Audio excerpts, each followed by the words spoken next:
6 aliens, 5 predators, and 2 crossovers. It's the Alien and Predator Knockup. Mafia, wake up, wake up, wake up.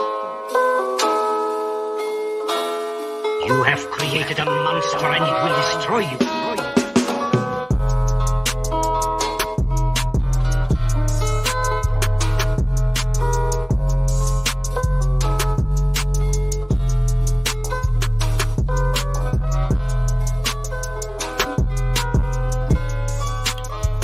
And as we said just before the show, Eric, what do you get when you get an Alien Predator Knockup?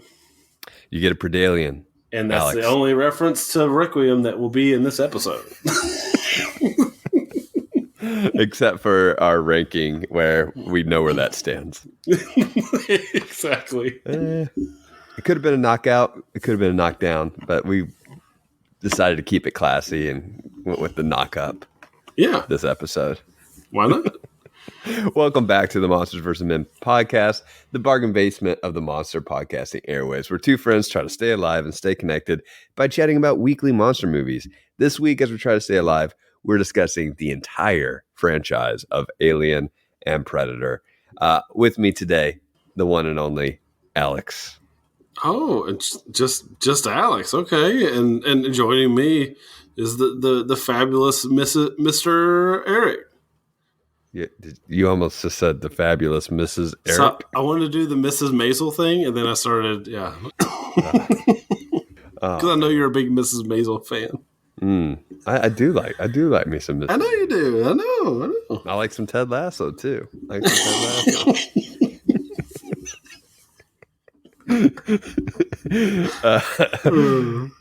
an MVM Plus joke for all you bargain base minds out there. A little inside joke. Alex, anything to chat about before we jump right into this franchise? The only thing I wanted to really chat about is that, a few weeks ago, as of this recording, I asked what people's favorite Alien movie was, and out of the votes that they picked, like all the votes went to Prometheus and Alien Covenant. So that's kind of amazing. That is amazing, Alex. That is absolutely amazing, especially considering the choices that they had. Exactly. It's just it's who is incredible. in front? Is it Prometheus or Covenant? Prometheus is in the lead with 2 votes. It's got more than that. It's got a few more than that. It's got oh my gosh. Prometheus has 76% of 34 votes. And this is a poll just 4 hours in so far. So we got 34 votes. So Covenant's got 25%. And then no other movie has the rest. Wow. That is quite a coincidence, Alex. Yeah, and we have one comment vote that says AVP. And so while people might be dogging my post, why are they not dogging that person?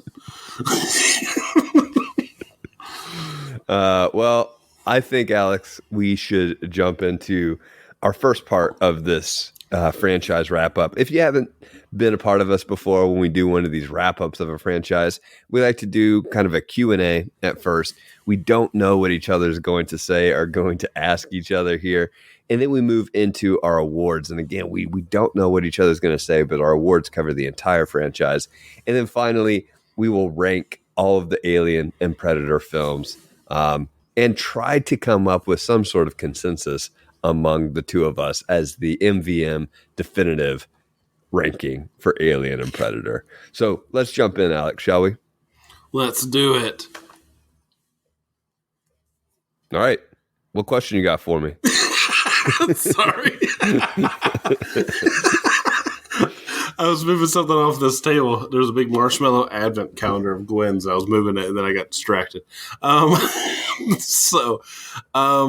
All right, Eric, my question for you is, after watching these movies and really getting to spend some time in these universes, or universe, I guess, depending on what you're looking at, do you understand why people are so protective of the IPs, or do you think it's kind of silly? Because, I know a few episodes ago, I know you said that you didn't really care much about, the canon or the lore of these movies, but I just wanted to see how you were feeling about the overall universe and how people feel about them. Huh.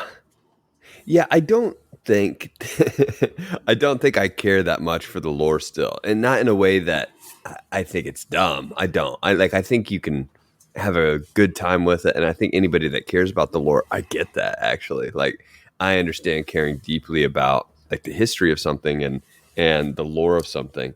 But for me, it doesn't bother me that much if we're playing with a formula. And again, it might be because I'm so fresh to these movies.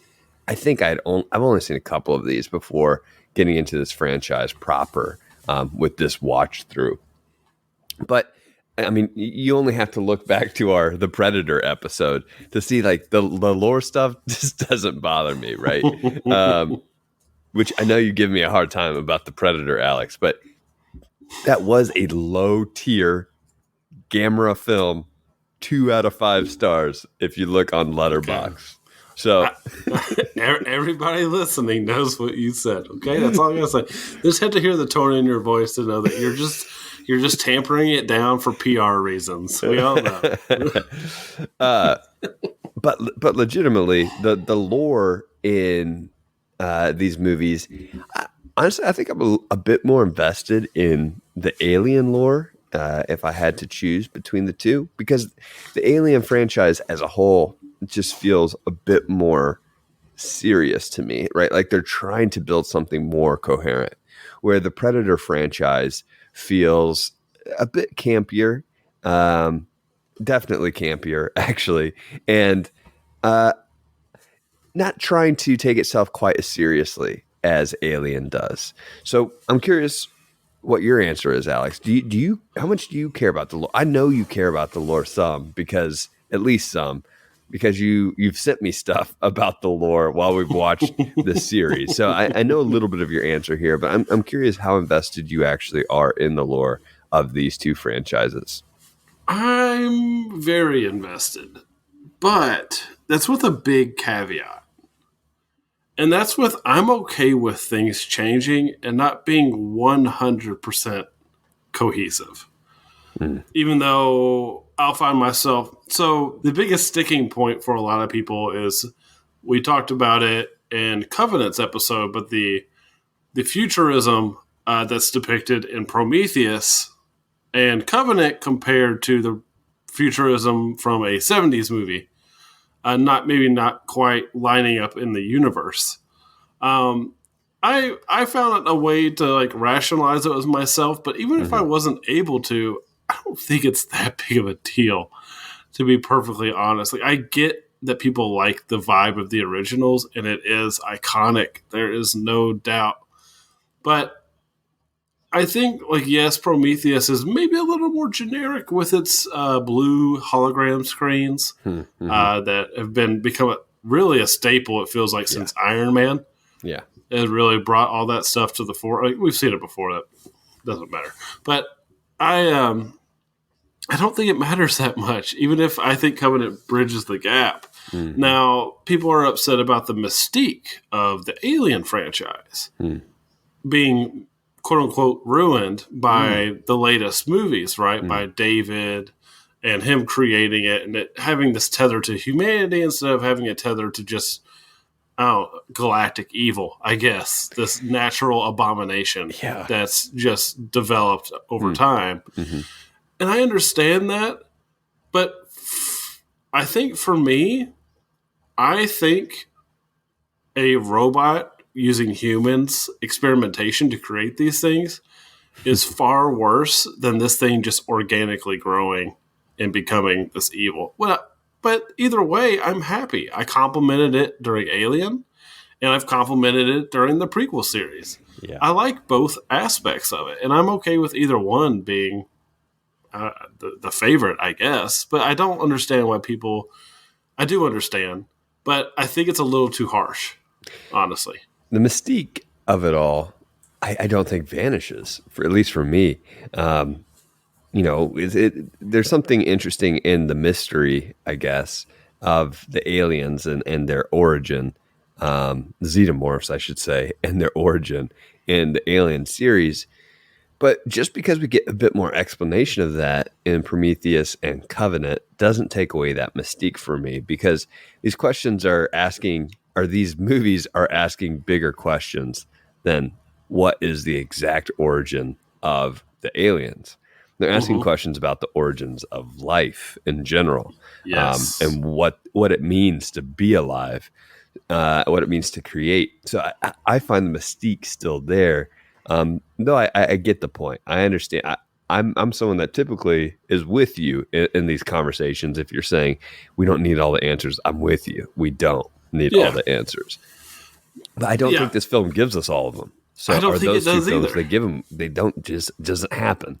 I still will be pushing for that third film to bridge the gap, because I think we could still get that and keep the mystique. So I'm all in on those films, as you know you are too. I don't think we remove the mystique with them. I agree. And as for the Predator background, I think it's pretty cohesive overall. I mean, it's an entire planet with these things that love to hunt, and they just slowly advance, and they're, whatever material they're wearing kind of shows what stage of advancement they're at, what Yeah. their climate maybe is. I would imagine there's actually a lot more lore to dig into with the Predator series than the Alien. Yeah, for sure. Just I as mean, far there's as like some of the like kind of Easter eggy type of things, and timelines and different forms of the Predator that we see. There has to be. I'm sure YouTube has a plethora of Predator lore videos that would just really blow my mind if I were to go down that rabbit hole. Yeah, for sure. And also, I don't think any of the movies really step on the toes of the others. Even the Predator, even though I don't like the genetically modified Super Predator or whatever it's called, even though I don't like it from a design perspective because it's so boring, it doesn't hurt the lore at all. It actually makes sense because this is a race that always betters themselves via technology, and now they're just using genetic technology Yeah. on themselves, and so their stuff is a lot more cohesive, and also it feels a lot easier to understand in a lot of ways, I guess, right?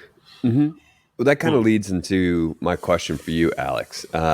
You've expressed how much you enjoy the design of these monsters. What is it about these monster designs that you appreciate? And is there a design that you enjoy the most within these franchises? So these are, yeah, that's tough because these are the two of the greatest creature designs I think ever. What's cool about the Predator is kind of like I was saying, The movie? it very funny. What's cool about is like all of the weaponry and the outfits they wear and their armor. It usually has a story tied to it. Some of them have scratches. Some of them have all these different things. In Prey, we get them using arrows instead of plasma casters on their shoulder. And so you get to see all these advancements in their technology over all these movies, which is really cool. Now, the infrared is always around, but we see the mask get modified. And we didn't really lean into it a whole lot, but in Predators, you have 3 Predators that have different specialties. You see it by one has like a hawk type robot that it keeps. And then the other 2 have their own specialty, like a trapper, and because he's the one that sets that trap that kills Ali. I can't remember the character's name, but Marshall Ali's character. And so you get these different specialties and stuff like that. That's really cool. There's a lot to like there with how they look. And then when the reveal, once their mask pops off, it's just so awesome. Like, yes, does it look like a female body part a little bit? Yeah. But its mouth. But the mandibles and all of that around it are just so cool. And the predlocks, as they're called, are just so interesting. Like, you wonder like what purpose they serve, because it's not hair. It's like They're almost like tentacles. And it's just really cool. There's every single aspect of its design just oozes personality. In each movie, we get a different looking one. And so it just adds a lot to like, oh, this really is a world that they're from. And it has all these different areas where they've adapted to live in those conditions. It's just really cool. But then we get, I'll go ahead and say it, the best design, and that's the xenomorphs. I think the xenomorphs are the best designed monster ever. That's a big claim. Yeah, it is. But I also really do believe it. And I think a lot of it that's cool about it, other than its life cycle and the face hugger, is that it is this almost human looking in terms of its body distortion, right? It's got 6 fingers on each hand, but 4 of them, or 2 sets of 2, are stuck together on its hand. I'm trying to remember. And then it's got a thumb. And then in certain movies, it seems like you could see it's a actual human skull underneath the dome. And it's only in certain shots and stuff, but there's something really eerie about that. And it is very reminiscent of the newborn from Resurrection. Like, imagine putting an opaque dome over top of that, and you can just see a little bit of those dark eyes there. I love that. That's so creepy and human. But the other thing that's really cool about it is how twisty their entire body is. It's like they've got these, their muscles are just like twisted up all over the place. They're really lean and strong. And then they also have those like spiracles, those on their back, like those 4 spiracles coming off their back. And you wonder what the purpose of those is. And then you see them when they're in the water, right? And it kind of becomes clear that maybe that's how they breathe. That's how they are so deadly in the water. But then you are also asking yourself another question. Do they actually have to breathe, Eric? Because they could survive in the vacuum of space, which makes them completely terrifying. And which is why they're so hard to kill, I guess, as well. But and I'm getting off track, but that protracted mouth that comes out, it's so cool. It is. It's so cool. Because the first time you see it, you're like, what was that? What was that? And it becomes like this really powerful weapon for them. And then their tail, and just like, it's really all of that combined with their sheer size. Like, these are really big and strong creatures that are kind of tiny in a little bit, like waist-wise and arm-wise. Like, it's really inhuman, but then somewhat human-looking in its design. And that's why I think it's so good. And it's all black, but it has so much detail that is clear. I think I asked you the right question, Alex. I feel like I'm talking in circles. So you're telling me everything that you love about it. I don't have much to add. I'm with you there. I will say one of the things that I enjoy between these two franchises, I really enjoyed the different masks that the Predators wear. That's something that always kind of fascinates me, and just kind of seeing the evolution of those masks, or the different versions of those masks. Rewatching Prey before this episode, rewatching most of it, I should say. Oh, you didn't rewatch all of it? Not all of it, but most of it I did. I really like that mask that the Predator wears in Prey. That Predator in Prey is just really cool overall. Really, one of the highlights of that film is the Predator, for sure. For sure. Yeah. Oh, that mask, the skull mask, is so cool. Yeah. And then all the weaponry. I mean, all the visor settings and the heat settings. It's so just good. Like, it's good. Yeah. That's what that film does best, honestly, is adds even more to the Predator monster design. Next question, Alex. Which of these franchises do you prefer and why? Ooh. So that's a tough one, but when I started ranking my movies, it became pretty clear. Yeah, right. And that's the Alien franchise. I think it would actually be a toss-up if, and people are going to hate this, but if the prequels didn't exist. But since the prequels exist, Alien wins by a landslide, actually. I love both series to death. Like they'll always be my favorite, my most look forward to movies in a year they come out. But Alien has somehow managed to do a lot more, despite having similar situations in its movies. But I think it's the creativity that's on display. So really the big four for me that really show the wide breadth of Alien are Alien, Aliens, Covenant, and Prometheus. Those four are such a wide gamut, despite having similar horror elements, oftentimes having a final battle on a spaceship or something like that. All of them are diverse. Just add in, like, just look at all of the different Alien movies, and they're all have their own distinct vibe, right? And that's what's unique about it. Like we talked about that with, Alien 3 and Alien Resurrection, how those movies also just felt different, right? They're so different. In ways that feel kind of refreshing, even if you might not prefer some of the directions that they take.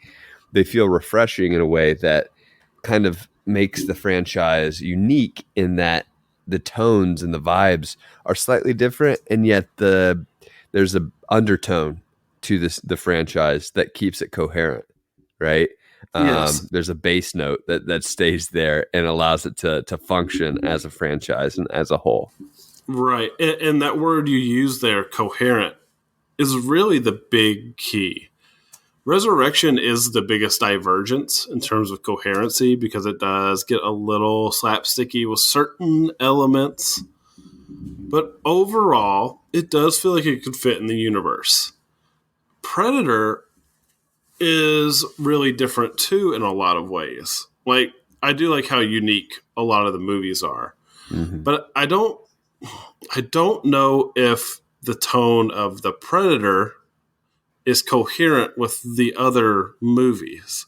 And I think you could maybe even make that argument with I don't know if I would argue this, but I think you can make that argument with Predator 2 maybe feeling out of place as well. So there's something to be said there, I think, in terms of why I would prefer one over the other. But I mean, you're making me choose between my babies because Arnold's original Predator is just, I think, a phenomenal movie. Yeah. But when I'm going through and looking at things, I mean, the Alien franchise has delivered for me really consistently, and not just consistently, but highly consistently, highly ranking. So I would say that the Predator, I would say Predator, Predator 2, and the Predator have similar vibes, and Predators and Prey have similar vibes. That's my opinion. It goes back to last week, but that's how I would classify. I would remove the Predator from your assessment, but then I would agree with your other points. Yes. So I would have three categories, but you make a good point. Prey and Predators. Prey and Predators really do feel more similar. You're right. Yeah. They have a similar, they take themselves more seriously. Right, Prey is not trying to be campy. No, not one at all. Right, like it's not trying to be campy at all. Predators 2 definitely have these campy elements that are of their time. Right, especially Predator 2. I think Predator does have those campy moments when they raid the village. I mean, half the things. But then after that moment, it's pretty serious though, right? The What are you opening thinking? moments, yeah, I mean, there are. Oh yeah, the opening seriousness. moments are so funny. Yeah, like that first 30 minutes is Exactly. pretty like tongue in cheek for It's sure. super tongue in cheek. That's what I love about it. Yeah, but yeah, of course, it gets to this point where like it is serious. That's what makes it more successful, right? Yes. Than Predator 2 and The Predator, obviously, right? I agree. But it's what makes it more successful is it's able to balance these kind of different sorts of tones. It has that campiness, but it also makes you care more about the characters and what happens to the characters, and it makes you feel that tension. Where we said last week, The Predator just definitely doesn't. I will say, for me, I prefer Alien, which is a surprise. Good man. And looking at kind of just averaging out my scores on Letterboxd, you got 6 Alien films, 5 Predator films, excluding the AVP films. Yes. Alien comes in at like a 3.9, so almost a 4-star rating, which is really high. Really high for me, right? Well, for that many movies. Yes. Yeah, for 6 movies, that's very high. Predator comes in exactly at a 3. So it really runs the gamut, right? Yeah. So it's right there at that 3 out of 5 stars. So I definitely prefer the Alien franchise more. They're the films that I can see myself revisiting again more quickly than Predator films. Yeah. Now, Eric, the question is, Yeah. will you be looking forward to I know you, will you be looking forward to the next Alien or Predator movie? Oh, excluding a prequel Alien 3. Well, I mean, apparently there's an Alien series in the works, right? And an Alien movie. As of last week, they cast somebody as the lead. Oh, really? Yeah. They did, but it's not Ridley Scott's. Oh, yeah. Well, yeah, I mean, I'll be looking forward to it. I'll be looking forward to it. Yes. Well, yes. What about a Predator movie? I will say, like, I'm going to probably become somebody that cares about the lore. Right? Because once you invest in it, you know, like once you start caring about it, then you care more about the lore, right? So it's like, you care more about the quality of these films, and like they have a certain standard to uphold, right?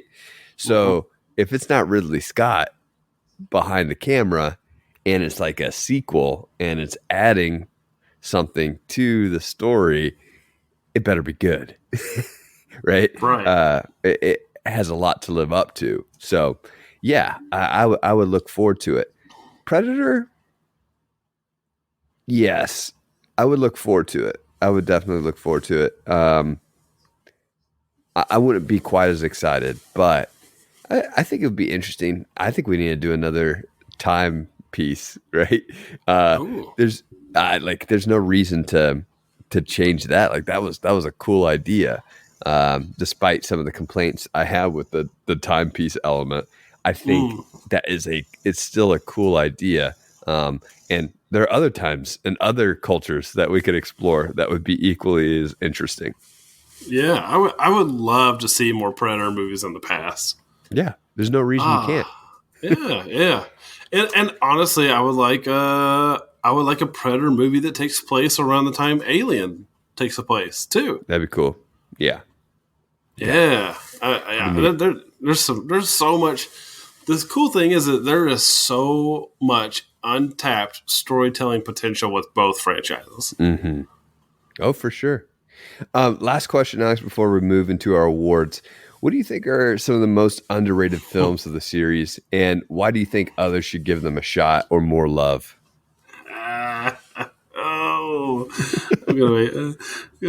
People are not going to agree with me on this.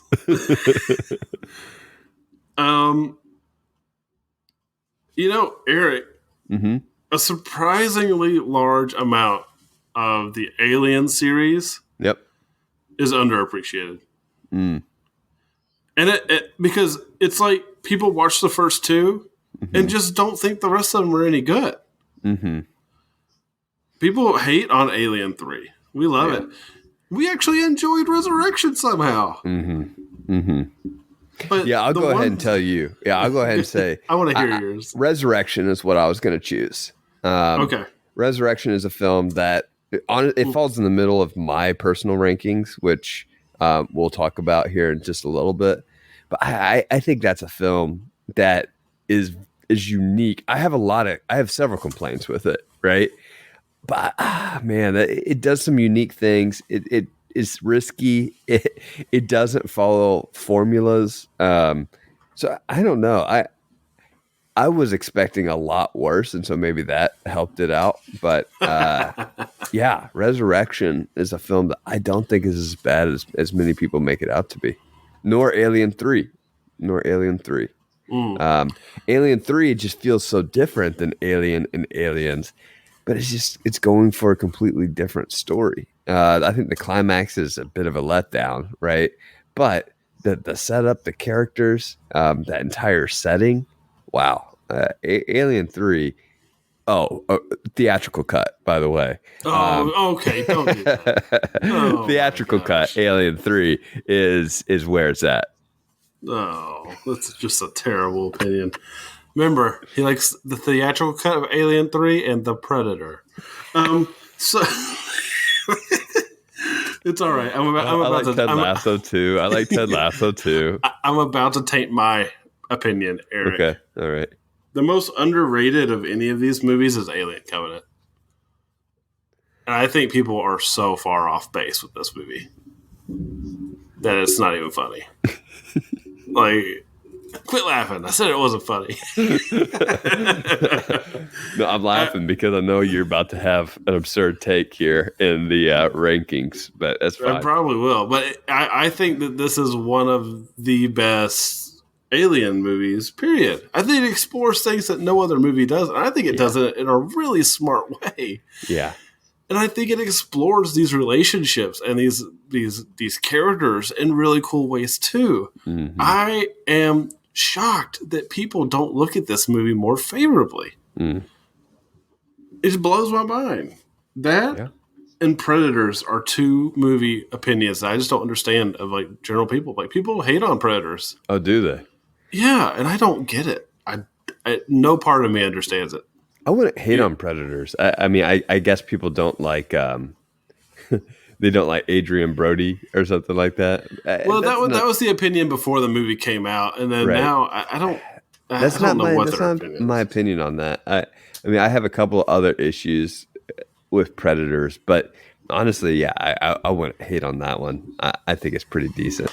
Yeah, but I think overall we can both agree Alien versus Predator is the most underrated in terms of it doesn't get enough hate. Yeah. yeah, that's about right. Well, hey, Alex, on MVM Plus today, we do deal with some technical difficulties right there at the beginning, and I think a little bit there at the end as well. A little bit, but once we get past those technical issues, then I think it's a pretty good episode. We talk about some release trailers that have come out recently, and our excitement for some of the films in 2023 that are going to come out. I think it was a pretty fun conversation over there at patreon.com/MVM pod. But let's get into our awards then, Alex. Remember, our awards, we're really only supposed to use a film once in these things. Mm-hmm. We'll see if we stick to it this time for these franchise awards. So, compelling character, who do you got? For compelling character, I mean, there's several, actually, now I'm kind of thinking about it a little bit more. But I'm going to go with Ellen Ripley. Mm-hmm. We had to pick one movie. So I think her arc in Aliens is the best one. There you go. Because of how much growth that she really has. Because we do see the transformation from her character in Alien to her character at the end of Aliens. Like we get to see that transformation where she takes up the fight against the Queen and really. And she's a different character in Resurrection. So. And she is. Yep, she's Ripley 8 in Resurrection, so she's not the same character. And then she's very different in Alien 3. I mean, golly. Sigourney Weaver does a ton of props. Even if I am not giving her an award later on, Ellen Ripley is definitely one of the greatest science fiction characters of all time. Just because of her arc and believability that is just not something we see a lot nowadays. It's a lot of times we see that, like our Alien versus Predator protagonist, unrelatable, doesn't really do anything wrong, never scared. Whereas Ripley feels like a real character who really does have to face down her fears and visibly shows how scared she is, but still faces it nonetheless. Yeah. Yep. And what about you, can't Eric? go wrong with that one. So, Yes. Alex, I kind of cheated again. Yeah, I like to give runners up in these knockout episodes, these wrap up episodes. I didn't do runners up, okay? Oh. But I did awards for Alien and Predator. I like that. A bit of a cheat, but I want to hear your Predator one, and then I want to give mine Predator. okay. Well, I've got I'll start with my Alien one. Okay. My Alien compelling character is David. Yes. I was hoping you would pick him. Yeah, David is awesome. We've said so much about David already in our episodes. He starts off to me like it's interesting because and I guess Prometheus, I find him a bit more interesting and intriguing because I don't necessarily see him as the villain of that movie. I see him as a servant in that movie who is doing his master's work in a sense. And so I wouldn't call him a villain as much as a tool in that one. In Covenant, the tables turn, and he is definitely the villain there. But in both films, there's just nuance and so much that intrigues me about him and trying to figure himself out as this man-made creature. So David, compelling character for sure. My Predator compelling character is from Predator, and it's Billy from Predator. Yeah. Billy's just underrated. You said it yourself. We were both in our rewatch of Prey this week thinking about how Prey, I still have the same complaints about it as I did the first time, which is that some of the time period stuff, it just doesn't feel quite as authentic as it should. It feels like, in my opinion, 21st century actors dressed up in 16th century, maybe 17th century clothes. So yeah, Billy though feels more authentic, as you said, as a Native American than some of the characters in Prey. So Billy definitely is one of those compelling characters for me. Yeah, I did say that to you. Billy's great, but you know who else is great? Dutch. Dutch is such a great character in Predator. I absolutely love the way him and Carl Weathers play off of each other, and just like all his interactions with everybody. He's so fun in that first 30 minutes before everything goes down. Yeah, and then again, I do want to lead into the character. He has a moment after Billy like sacrifices himself, tries to do the one-on-one, where Dutch is scared. And he's like very clearly scared. And that's such a great thing to see in your characters. It's okay for them to be scared and not all powerful. It's great. It's great. So I got to give Dutch.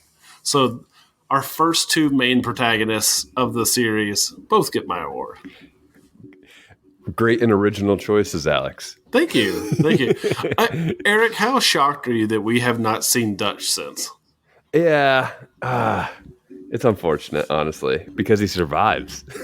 It is unfortunate. He gets referenced several times. Yeah, so but we just never see him. It is unfortunate. You know, the Billy standoff just made me think of the standoff that parallels it in Predators with the Yakuza Yes. or Yakuza character and that standoff. I didn't even think about that one. That one it doesn't make my that's a good shot award, but there were some sweet shots there, which we'll get to. Most memorable line award, though, I'll go ahead and start. My Alien one is from Alien Covenant, and it's Walter. Just a couple weeks ago. This was my award then, and it's my award now. Walter tells David, when one note is off, it eventually destroys the whole symphony. Yeah. Could go on and on about that one, but that one still I just think is awesome. And then my Predator most memorable line award is Get to the Choppa, which is just a classic one, of course. But I actually think the way that it's used in multiple Predator movies is fun and funny. It is. I think the way that it's used in The Predator is hilarious. So yeah, Get to the Chopper. We can count that one for multiple movies. Yes. And I picked my Predator one for a similar reason as you, is because of how often it's used. Mm-hmm. You're one ugly mother. I like how often it's used, usually very poorly, but it does do well. Predators does it well, and the Predator actually plays off it pretty well with its twist on it. Hang on, what'd you say there, Alex? I know, I said it. No, I said it. You heard me. Can you repeat that real?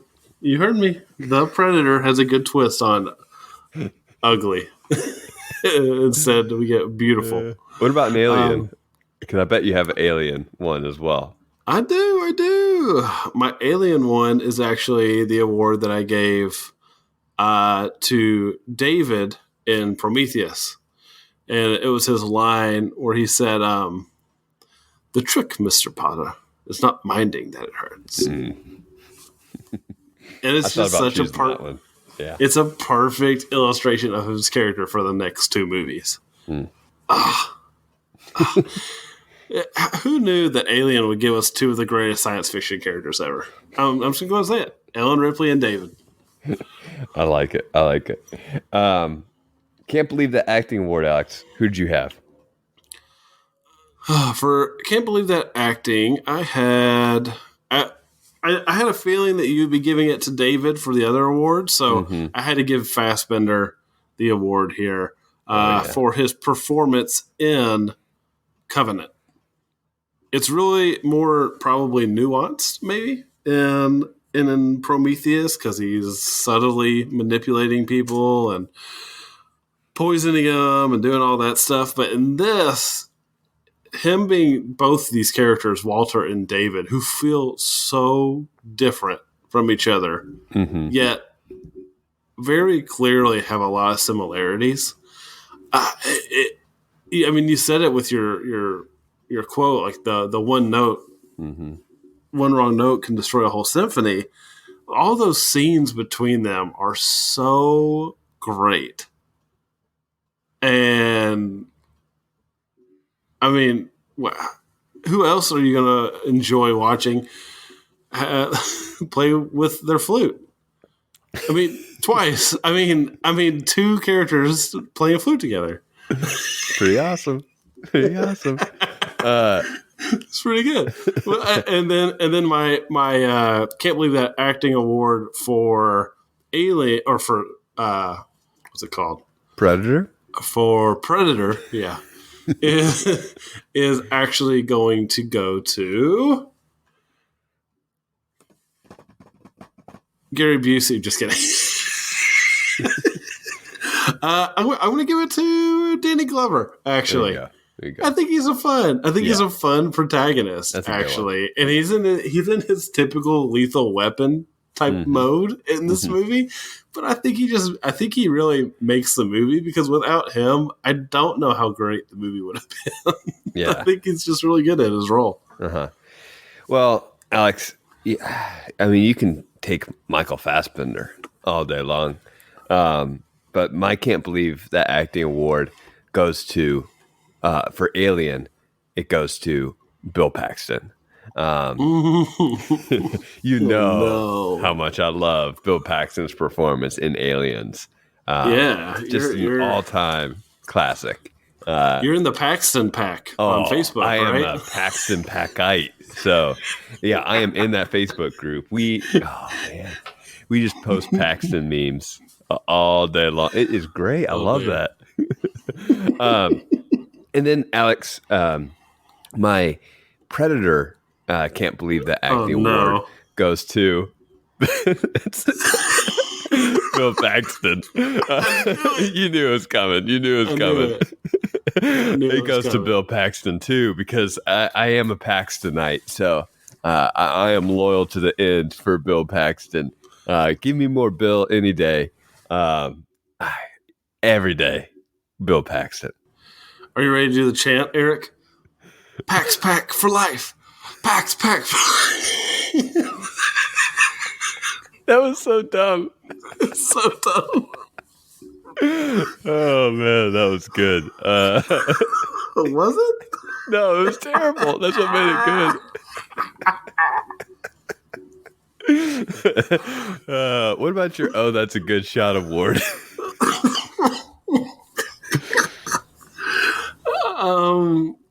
I think okay. All right. For Alien, I'm going to give it to the initial descent into the spaceship, where they find the first xenomorph or the face huggers. There's that long shot from far away. I gave this award back during that episode where we see them descending on that line, and that set is just so incredible. And I mean, I was just I was in awe while watching it. So I got to give it to that one. It's good. And then as for Predator, it's a little, we've had some pretty good looking movies actually. Like I think you and me talked about how good Predators looked. Mm-hmm. I'm gonna give it my award to Predators. I'm gonna give it to the shot where, there's. I'm a sucker for these shots. It's not just in this movie, but when our serial killer, I forgot his name, Edwin, when he is lighting the flare inside the drill, and it's just like it illuminates the whole area red. It's pretty eerie, and it's one of the good moments of like terror in the movie because there's not a lot of that, but there is a few, and I really do like that. Yeah. What about you? For me, in Alien, I will say this is the assembly cut, but Alien 3 assembly cut, that shot of Clemens at the beginning of the movie really stands out to me. I don't know why. It's really good. That is so cool. It's like kind of like maybe it's the partial sunset that's doing it for me, Alex. I don't know, but it's a long shot, of course, and it's like on that beat, and it's just it builds this atmosphere, this lonely atmosphere, this isolated atmosphere that really sets him up as a character. So yeah, that one is just fantastic. And then I guess I have to give one to an Alien versus Predator film. This will count as my Predator one. It's the overhead shot of the sacrificial chamber in AVP. I do think that is a really cool shot. That overhead shot of the sacrificial chamber. That's a good one. Unique award, Alex. Did you have a unique award?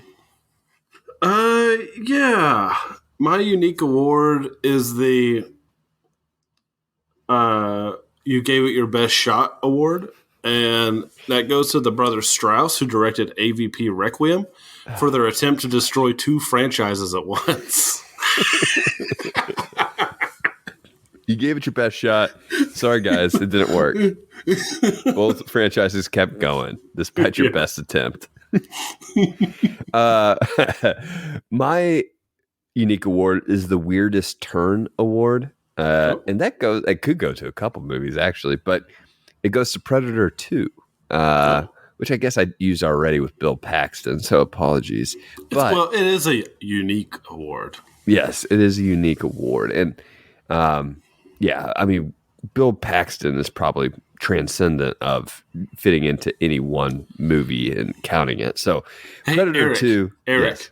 Pax Pack for life.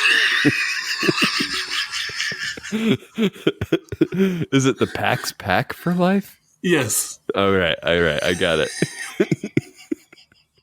it. But Predator 2, the way that movie ends is just awesome.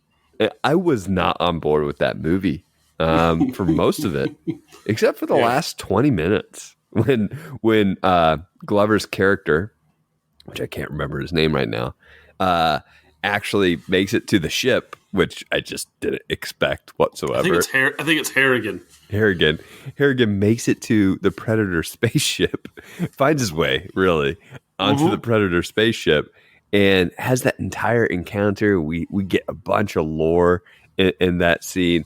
It is completely different than the rest of the film, and I'm here for it. Yeah. Oh, it is. It's such a great finale. Yeah. It's so good. Well, let's get into our ranking, Alex, because we've been going a little bit long here. So we'll go. Oh, wow. We'll go relatively quickly through our ranking here, because I honestly don't think we'll have as much divergence as maybe we have on some others. We've been pretty in line in this entire series. So we'll start with our last film, which we don't even need to say. Well, we can say it, but we probably shouldn't. It's that which should not be named. Alien versus Predator Requiem. One of the worst movies of all time. Yeah, like literally one of the worst movies I've ever seen. Yeah, it's so bad. So bad. That's all I want to say. And we just don't even want to talk No, about I couldn't see half of it. So maybe if I saw the other half of that movie, someone turned the lights on and allowed me to like see the thing. I actually, no, that wouldn't have made a difference. It was bad. Yeah, as soon as you might think you see something in the movie, they turn the lights off. Yeah, exactly. My number 12 film, Alex, is The Predator. Your favorite. All right, I'm in lockstep with you so far. All right. My number 11 film is Alien versus Predator. Oh, yep, we're lockstep so far. So far, so good. Yeah, which we haven't talked about Alien versus Predator. It just doesn't make the cut, really. I really enjoy it, but that's about as far as it goes. I think it's okay. I think it's pretty mediocre. If I'm being honest, I actually don't think the criticisms that most people have of it are valid. But I have other criticisms that definitely are. Number 10, I have Predator 2. Okay, so for my number 10, I had Alien Resurrection. Okay, so you're a little bit lower on that. Okay. But my number 9 was Predator 2. My number 9 is Predators. Oh. So I'm okay with moving Predator 2 back to my spot, which is number 10.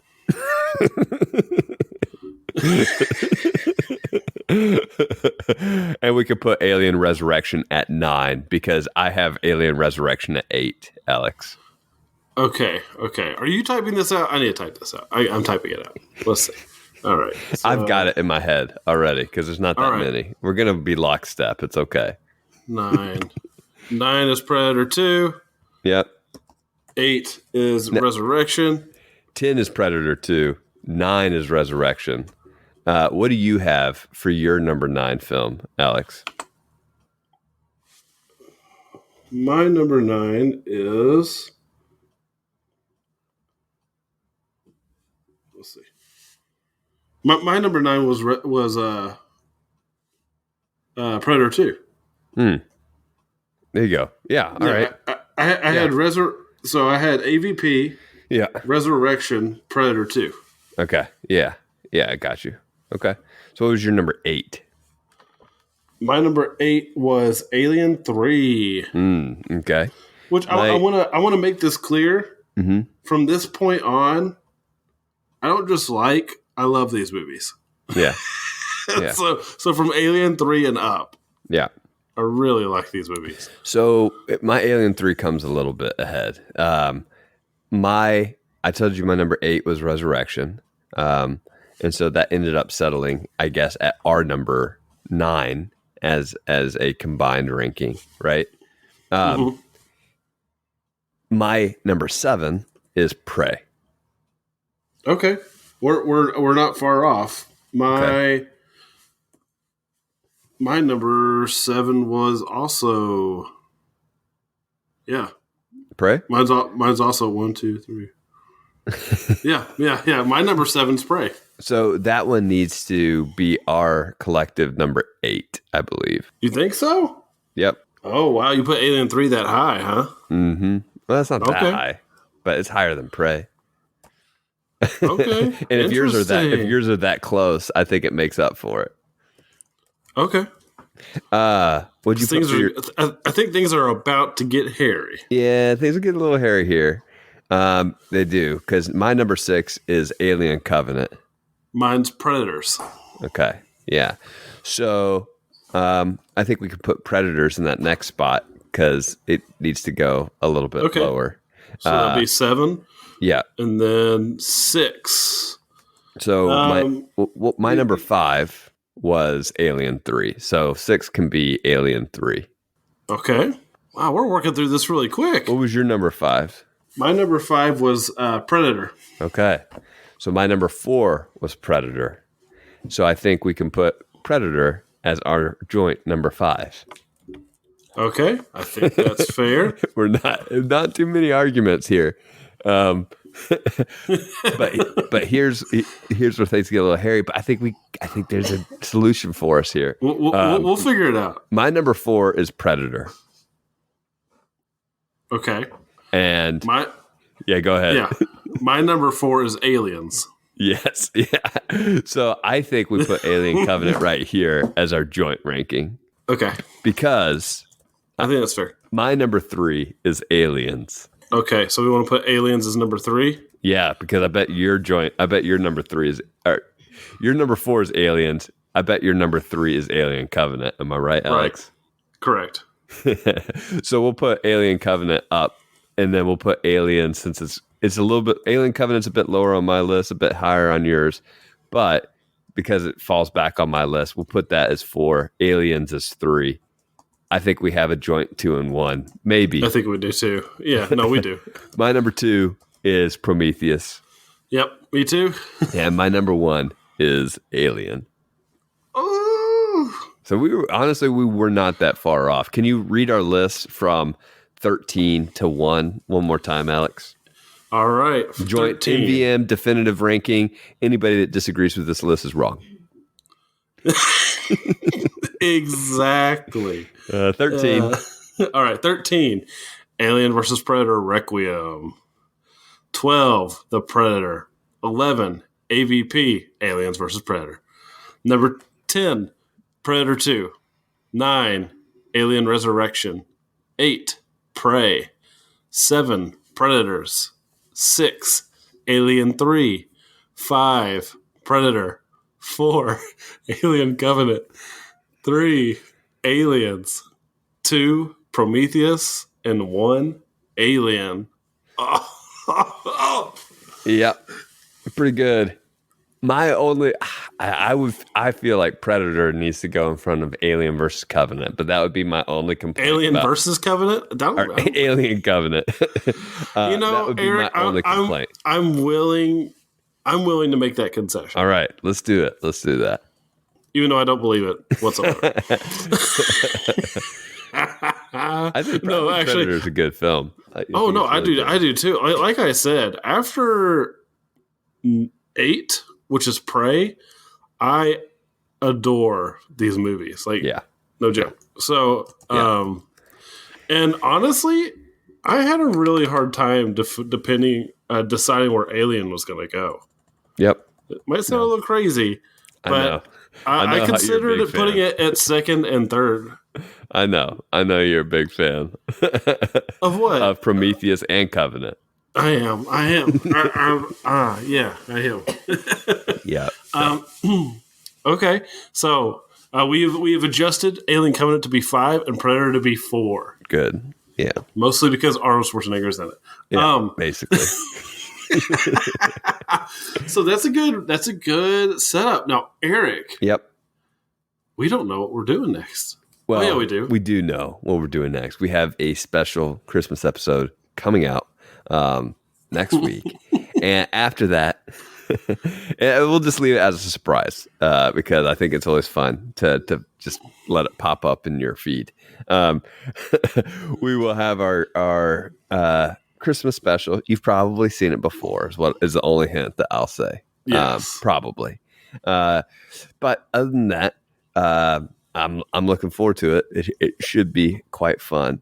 And then after that, we're still working out a few details, but we'll have more details for you in the coming weeks. We're still sticking around. We'll still be here. We'll still be here. We'll have something. We just don't know what. We just don't know what. We'll have something. As always, thank you for listening to Monsters vs. Men. You can leave us feedback on our rankings and everything else. Give us your awards over at mvmpod.com or email us your awards at mvmpod@gmail.com. You can follow us and message us on Twitter and Instagram at mvm_pod. You become a bargain basemite at patreon.com/mvmpod and receive weekly bonus content, including special reviews, interviews, and host chats. If you can't join at this time, a review or a share always helps. Again, apologies for the technical difficulties at the beginning of that MVM Plus episode this week. Monsters vs. Men is produced by Alex Cornett. Executive producers are Kevin Alexander, Faye Basier, Christopher Clavero, John Freeman, and Michael Herndon. Special thanks to our wives, Combo Rock Band for PlayStation 3, which formed Subblock B, Louis Loops, Senior Honda, Drew the Collector, our Instagram connector, and you, the listener, for listening. Until next time, don't forget to join Facebook and join the Eric Pax Pack for Life. Pack for life. And try to stay alive. Mafia, wake up, wake up. You have created a monster and it will destroy you.